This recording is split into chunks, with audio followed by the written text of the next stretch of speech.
I think people overcomplicate pricing. Yeah. There's really three things to remember, and don't overthink it, okay? One, your estimated selling price. Yep. Okay.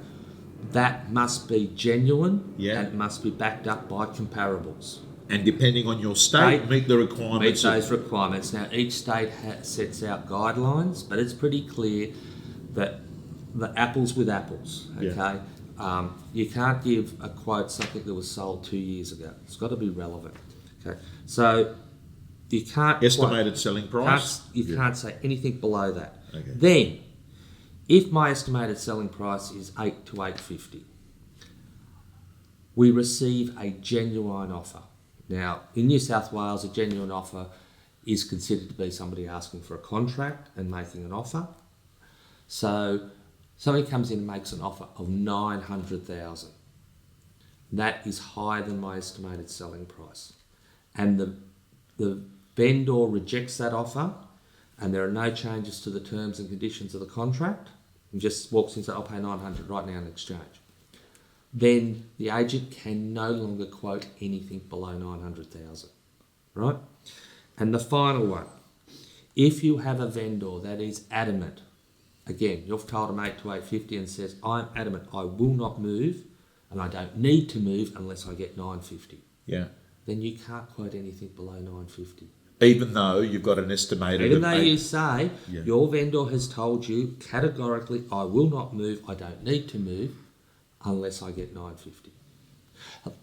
Which is different to them saying, I'd love to get $9.50, but, we'll see how the market goes. But if they are categorically saying, I will not move for anything under $9.50, then you can't quote below that. Okay. And anything other than that, you're just trying to look for loopholes. Okay.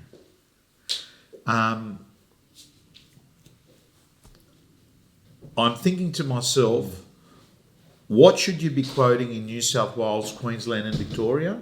Like we've sort of, Queensland, you can quote zero. Zero, we don't.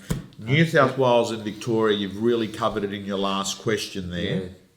Yeah. And by the way, underquoting all of a sudden doesn't seem to be an issue. It's not right? Not now. It's dried up in the last 6 months. Again, it is now a run. I'm going to see the regulators will now be moving towards going to agents and having them justify the estimated selling price on their agency agreements. Okay, Greg, can I just ask you this? Hypothetically speaking, you start a campaign and you've got the perfect plan, and then 2 weeks into it, no one shows up. Okay. No one shows up to the property. What happens? Then again...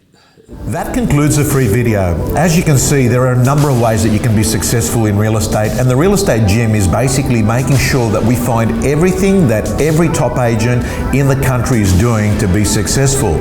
Real Estate Gym members get all their tools, templates, all their scripts, all their information so they can design their own personal system to success. Just go to realestategym.com.au.